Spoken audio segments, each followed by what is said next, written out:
اور امریکہ کے درمیان مذاکرات میں پاکستان ہی ثالث کا کردار ادا کر رہا ہے۔ معاملے میں کئی ممالک مدد کے لیے تیار ہیں، تاہم مذاکرات میں باضابطہ ثالث کی حیثیت پاکستان کو حاصل ہے۔ ترجمان ایرانی وزارت خارجہ اسماعیل بقائی کا انٹرویو۔ ایرانی وزارت خارجہ کے ترجمان کا کہنا تھا، اگر مذاکرات کے نکات کا فیصلہ کیا گیا تو اس حوالے سے باضابطہ طور پر آگاہ کیا جائے گا۔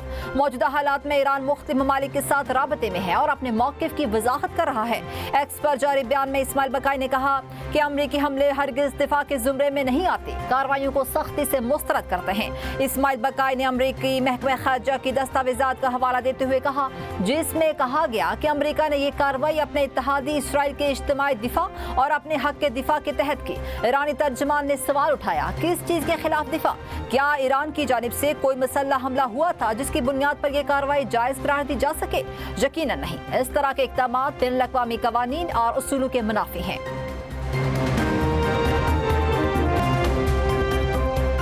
حکومت نے ایک بار پھر پیٹرولیم نرخوں میں اضافہ کر دیا۔ پیٹرول 6 روپے 51 پیسے، ڈیزل 19 روپے 39 پیسے فی لیٹر مہنگا۔ پیٹرول کی نئی قیمت 399 روپے 56 پیسے فی لیٹر ہو گئی۔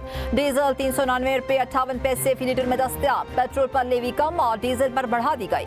وزارت پیٹرولیم نے نئی قیمتوں کا نوٹیفیکیشن جاری کر دیا۔ نئے نرخوں کا اطلاق ہو گیا۔ قیمتیں بڑھنے سے قبل شہریوں کا پمپس پر رش۔ پیٹرول ڈلوانے کے لیے گاڑیوں کی لمبی قطاریں لگ رہی ہیں۔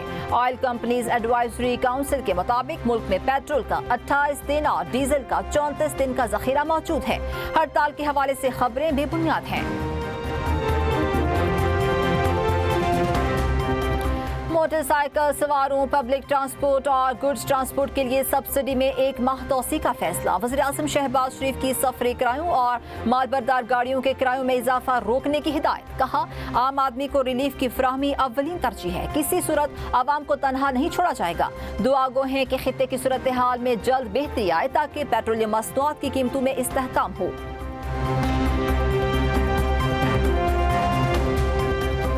پاکستان پیٹرول پمپ اونرز ایسوسی ایشن کی ہڑتال کی خبروں کی تردید۔ وائس چیئرمین آل پاکستان پیٹرول پمپ ایسوسی ایشن نعمان بٹ نے افواہوں کی نفی کرتے ہوئے کہا، آج سے 5 مئی تک پیٹرول پمپس کی بندش کی خبروں میں کوئی صداقت نہیں۔ ملک بھر میں تمام پیٹرول پمپس معمول کے مطابق کھلے رہیں گے۔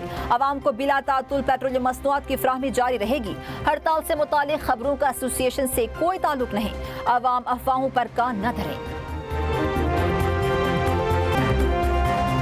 ملک میں مہنگائی کی شرح 8 سے 9% کے درمیان رہنے کا امکان۔ وزارت خزانہ نے اقتصادی آؤٹ لک رپورٹ جاری کر دی۔ رپورٹ میں بتایا گیا، مشرق وسطیٰ میں جنگی صورتحال سے عالمی سطح پر اشیاء کی قیمتوں میں اضافہ اور خوراک کی سپلائی چین متاثر ہو رہی ہے۔ توانائی نرخوں میں اضافہ مہنگائی اور دیگر معاشی اشاریوں کے لیے بڑا چیلنج بن رہا ہے۔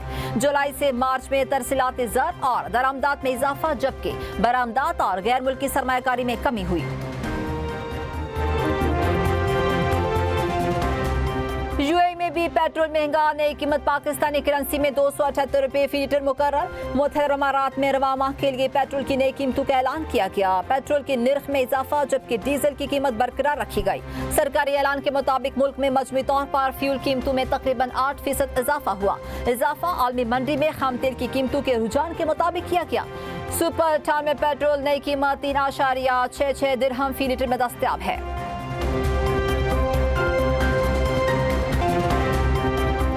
قبائلی سردار شناختی دستاویزات کی تصدیق کے مجاز نہیں۔ شناختی کارڈ اور ڈومیسائل کا اجرا باقاعدہ قانون کے مطابق ہوتا ہے۔ تصدیق کا صرف مجاز حکام کو اختیار حاصل ہے۔ وفاقی آئین عدالت کا سرداری نظام اور شناختی دستاویزات کی تصدیق سے متعلق اہم فیصلہ جاری۔ جسٹس عامر فاروق کی سربراہی میں 2 رکنی بینچ نے 12 صفحات پر مشتمل تحریری فیصلہ جاری کیا۔ فیصلے میں واضح کیا گیا کہ کسی قبائلی سردار کو قانون سے ہٹ کر دستاویزات کی تصدیق کا اختیار نہیں دیا جا سکتا۔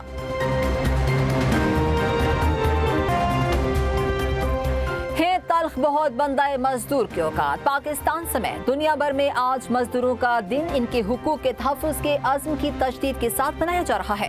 خصوصی دن پر آج ملک بھر میں عام تعطیل، مختلف سرکاری اور نجی تنظیموں کے زیر اہتمام محنت کش طبقے کی قربانیوں کو خراج عقیدت پیش کرنے کے لیے کانفرنسز، سیمینارز، مارچ، جلسے، جلوسوں اور ریلیوں کا انعقاد۔ صدر مملکت آصف علی زرداری اور وزیر اعظم شہباز شریف کا یوم مزدور پر اپنے پیغامات میں مزدوروں کی فلاح و بہبود اور حقوق کے تحفظ کے لیے حکومتی عزم کا اعادہ۔